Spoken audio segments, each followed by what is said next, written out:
Now children, let us see the effect of temperature on rate of a reaction. It is a general observation that a non-reversible reaction, the rate of reaction increases as the temperature increases. Non-reversible I am specifying here because in reversible reaction the temperature dependence is depending on the value of delta H reaction, because we know in reversible reaction equilibrium is attained and the effect of any change is nullified. So when temperature is increased, the reaction or the equilibrium shifts in a direction where the energy is absorbed, means endothermic direction, or when temperature is decreased, the reaction shifts in a direction when energy is released, means exothermic direction. So the change in temperature is nullified. But in non-reversible reaction, this does not happen. In non-reversible reaction, increase in temperature generally increases the rate of reaction. For example, let us see the decomposition of nitrogen pentaoxide N2O5. N2O5 on decomposition gives 4NO2 plus O2. Now when we calculated, we determined the T half of this reaction at different temperature. The values were like, at 0 degrees Celsius, the T half was 10 days, means it took 10 days for the reactant to become half. While in 25 degrees Celsius, this time became only within 5 hours. The concentration of the reactant was halved. And when we raised the temperature to 50 degrees Celsius, within 12 minutes, the reactant concentration was halved. So it shows how the temperature increase is speeding up the rate of reaction.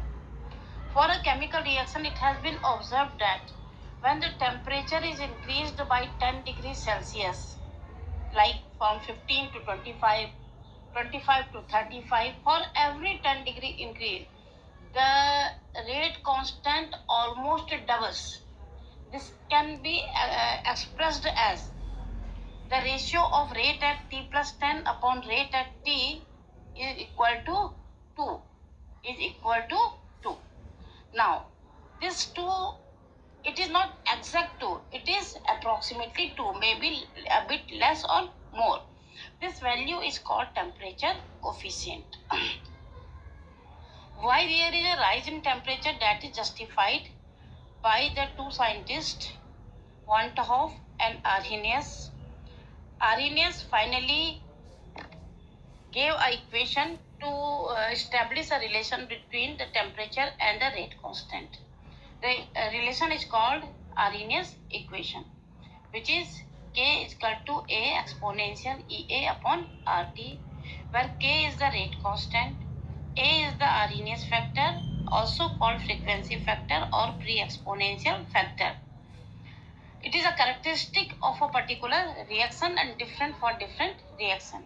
R is gas constant and EA is activation energy, which is measured in joules per mole. Now, you have not studied activation energy. Here we should understand what is activation energy.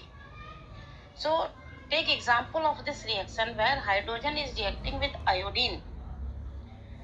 Now, when the molecule of hydrogen collides with iodine, the bond between H and H starts breaking. You can see here.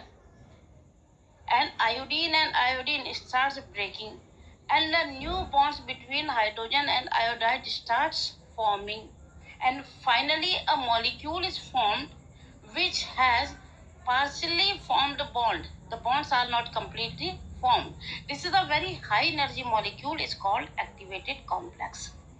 Because the energy of this molecule is very high, so obviously it is quite unstable, breaks into two molecules of hydrogen iodide with the liberation of energy.